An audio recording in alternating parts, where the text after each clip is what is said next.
Hello friends, आज मैं आप लोगों के सामने एमएम टिफ़िन की तरफ से जगन्नाथ जी का एक राजभोग में से रेसिपी लेके आई हूँ। इसको बोलते हैं अट्टकाली भोग। अट्टकाली मीन्स जो अरवा चीज़ होता है उसको बोलते हैं। तो ये इसके लिए मैंने क्या किया, ज़्यादा नहीं लिया है, आधी कप भर मैंने चावल ले लिया है। आप लोगों के पास बासमती राइस होगा, इजीली प्रोवाइड होता है, वो ले लीजिए। वहाँ पे ये कृष्ण भोग चावल का बनता है। ये प्रसाद जो है ये जगन्नाथ जी का राजभोग में से आता है और ये प्रसाद महादेव को भी चढ़ता है, देवी को भी चढ़ता है। मतलब ये एक फेमस प्रसाद है, हर देवी देवता को चढ़ता है और ये एक राजभोग में से आता है। राजभोग में कम ही प्रसाद जाता है, उसमें से एक है। मैंने इसको धो के करीबन 5-6 घंटा पहले पंखे के हवा में सुखाया। सनलाइट में मत कीजिएगा। आप देख सकते हैं कैसे मैं गिरा रही हूँ, तो एक एक दाना इसका ये हो रहा है। ये धो के इसको मैं 5-6 घंटा पंखे में डाल के सुखा लिया। अब इसको हम क्या करेंगे, एक ग्राइंडर में इसको डाल लीजिए और इसका पाउडर बना लीजिए। ये पाउडर का ही अच्छे से बनता है, आप चाहे तो इसको गीला पेस्ट भी बना सकते हैं। इसको पाउडर बना लीजिए। ये बहुत इजी रेसिपी है और राजभोग है, वहाँ महादेव को बहुत ज़्यादा ये पसंद है, ये चढ़ता ही चढ़ता है। शिवरात्रि में ये वहाँ पे बनता ही बनता है। अब इसको बंद करके मैं साइड कर रही हूँ, आपको इसमें दिखा रही हूँ। अब आपको दिखा रही हूँ इसमें क्या क्या इंग्रेडिएंट्स डालेंगे। मैंने ये गुड़ का 3 टुकड़ा ले लिया है, इसको आप चूरा कर लीजिए, फिर इसको चाशनी में डाल देंगे। इसके लिए मैंने नारियल लिया है, थोड़ा सा 4-5 दाना लौंग ले लिया है, थोड़ा सा काली मिर्च लिया है और बड़ी इलायची 2, थोड़ा सा सौंफ ले लिया है।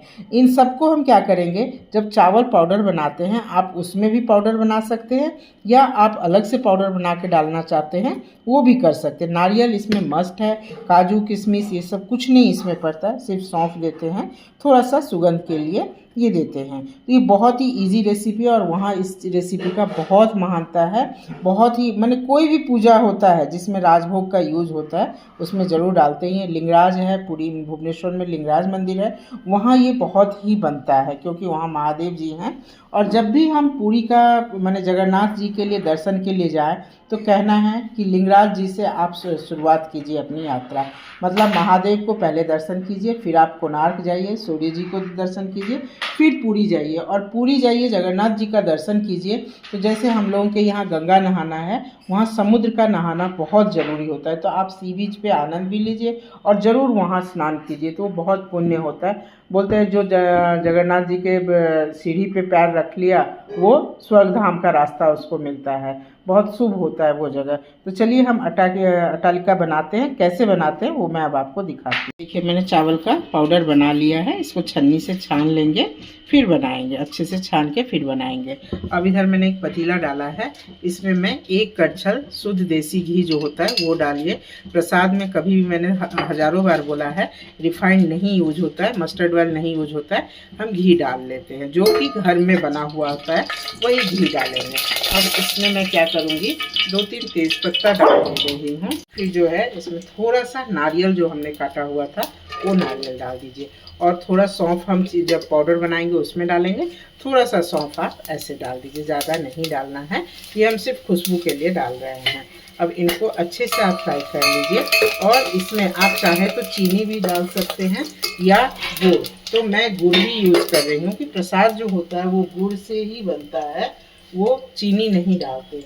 अब इसमें मैं गुड़ मेरे पास पाउडर वाला नहीं है, साबुत गुड़ को मैंने छोड़ लिया है, तो थोड़ा उसको चाशनी बनाने के लिए मैं पानी डाल दी हूँ, 1 गिलास करीबन भर के पानी डाल दी।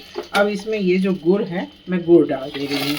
जैसे ये गुड़ पिघल जाएगा चावल को छान लीजिए और उसमें वो डाल दीजिए, चावल का पाउडर डाल दीजिए और इसको चलाते रहिए, नहीं तो ये गुठली हो जाएगा, बिल्कुल छोड़ना नहीं है।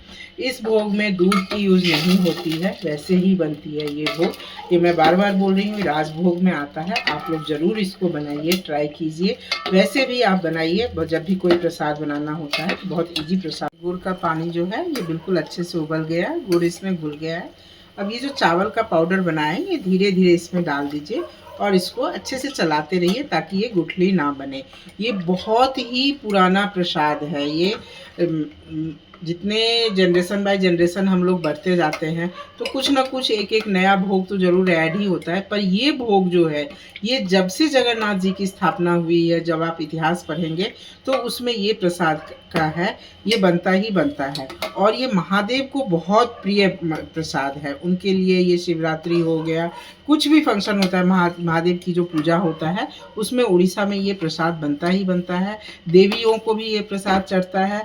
वहाँ पे बहुत सारा प्रसाद है जो सिर्फ देवता के लिए अलग से बनता है, देवी के लिए अलग से बनता है। ये जो प्रसाद है, ये दोनों देवी देवता सबको समर्पण में बनता है। ये इसको कुछ नहीं करना है, ये हार्डली 10 मिनट्स आपका लेता है, ये बन के तैयार हो जाता है। आप बस इसको चलाते रहिए थोड़ा। और इसलिए भी मैं बार बार चला रही हूँ क्योंकि मैं स्टील के भगोने में बना रही हूँ, तो स्टील के भगोने में थोड़ा सा खाना लग जाता है। वहाँ तो ये मिट्टी के बर्तन में बनता है और मुझे यहाँ मिट्टी का बर्तन अवेलेबल नहीं हुआ। मेरी एक फ्रेंड है तृप्ता, उन्होंने मेरा वीडियो देखा और मुझे कमेंट करके बोला कि आप कैसी बात कर रहे हो, दिल्ली में भी मिट्टी की बर्तन मिलती है। और उन्होंने मुझे एड्रेस बताया कि आप वहाँ जाओ, वहाँ मिलेगा। तो मैं बहुत जल्द वहाँ से मिट्टी की बर्तन जगन्नाथ जी के लिए कलेक्ट करना चाहूँगी। अब आप ये चीज़ मुझे बोल रहे होंगे कि ये खीर के जैसे बन रहा है। ये खीर के जैसे नहीं बनता है। खीर में हम दूध ज़रूर डालते हैं, इसमें दूध नहीं डलता है। एक प्रसाद मैंने कनिका लोड किया होगा। कनिका जो है वो पूरा साबुत चावल का बनता है। वो एक तरह से खिचड़ी हुआ, मीठा खिचड़ी हुआ। वो भी जगन्नाथ जी को बहुत प्रिय है। जगन्नाथ जी को कोई भी मीठा चीज़ बहुत पसंद आता है। ये एक तरह से आपका कालिका प्रसाद जो है, ये उनको मीठा है इसलिए भी पसंद आता है। और मैं हर वीडियो में यही बोलती हूँ कि वहाँ जो भी प्रसाद बनता है चावल या गेहूं का आटा से ही बनता है। मैदा से भी बनता है पर रेयरली कोई भी, जैसे खाजा हो गया, कुछ अलग अलग सा हो गया, वो सब टाइप का बनता है। पर जो अंदर मंदिर में बनता है वो सिर्फ चावल और गेहूं के आटा से बनता है। उनके प्रांगण में बनता है, वहीं पे धुलता है, वहीं पे सब कुछ होता है, बाहर से नहीं आता है। बस इसको 5 मिनट और पकाइए और आप जगन्नाथ जी को प्रसाद लगाइए। जैसे पानी सूख जाएगा, ये जगन्नाथ जी का प्रसाद बन गया। आप इसमें थोड़ा सा इलायची पाउडर भी डाल सकते हैं। और मैंने जो ये काला मिर्च, लौंग और वो रखा था बड़ी इलायची, उसका पाउडर बना ली हूँ, वो इसमें अब डाल दे रही हूँ। इसमें 1 पिंच भर नमक भी डलता है, बिल्कुल ज़्यादा नहीं, थोड़ा सा नमक डालिएगा। वहाँ मोस्टली सारे प्रसाद में नमक डलता ही डलता है, तो मैं थोड़ा सा नाम का इसमें इतना सा नमक भी डाल दे रही हूँ। थोड़ा सा इलायची पाउडर ऐड कीजिए, आपका प्रसाद बन गया। अब इसको ठंडा कर लेते हैं और बाउल में लगा के तुलसी पत्ता डाल के जगन्नाथ जी को सर्व करते हैं। हम भोग लगाते हैं और ज़ोर से बोलिए जय जगन्नाथ, जय भोले बाबा। ये भोले बाबा के भी बनता है प्रसाद। और सावन शुरू हो गया है तो हम उनको भी समर्पण कर सकते हैं और जगन्नाथ जी को भी कर सकते हैं। मैं आप लोगों के सामने सावन का भी बहुत सारा रेसिपी लेके आऊँगी। अभी मैं जगन्नाथ जी में ही व्यस्त हूँ, जगन्नाथ जी के भोग बनाने में लगी हुई हूँ। थोड़ा सा इससे हो जाऊँ तो मैं सावन का भी 1-2 रेसिपी आपके सामने प्रेजेंट करूँ।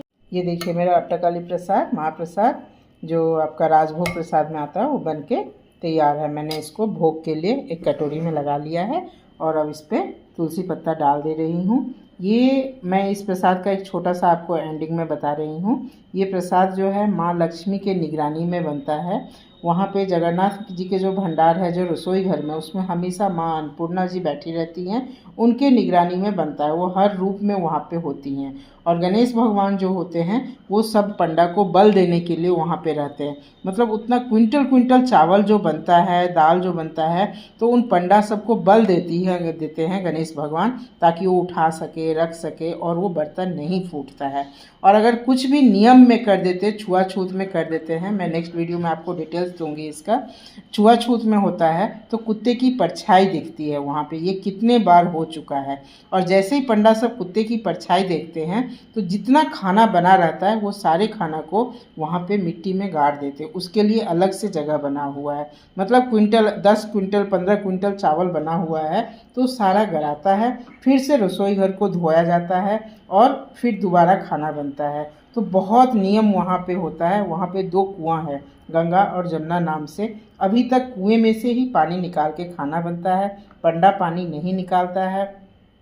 पानी निकालने के लिए दूसरे आदमी होते हैं। वो जो उनकी जो मेन रसोई द्वार है, जो किचन है, उसमें नहीं जाते, वो उनकी परछाई तक वहाँ नहीं पड़ती, वो बाहर ही रहते हैं, वो पानी भरते हैं। दूसरा कोई होता है चावल धोने के लिए, कोई मसाला पीसने के लिए, सब कुछ जो वहाँ पे होता है बिल्कुल नियम से होता है। और उन सब नियम में ये प्रसाद का महानता बहुत ज़्यादा है। अब इस प्रसाद को लोग ज़्यादा नहीं ये करते क्योंकि ये ज़्यादा चीज़ों से नहीं बना है, लोग पसंद नहीं करते हैं, पर ये बहुत पुरातन प्रसाद है। तो आप लोग ज़रूर इस प्रसाद को लाइक कीजिएगा, सब्सक्राइब कीजिएगा और अपने रसोई घर में ज़रूर बनाइएगा। जगन्नाथ जी को दिखाइए, महादेव को दिखाइए, लक्ष्मी माँ को, अन्नपूर्णा देवी को, सबको दिखाइए। सब भगवान को समर्पित होता है ये प्रसाद। मैं इस प्रसाद के बारे में और आगे आपको नेक्स्ट वीडियो में बहुत कुछ बताऊंगी, क्या क्या वहाँ होता है नहीं होता है। तो आज के लिए इतना ही। प्लीज़ मुझे लाइक सब्सक्राइब कीजिए। जय जगन्नाथ।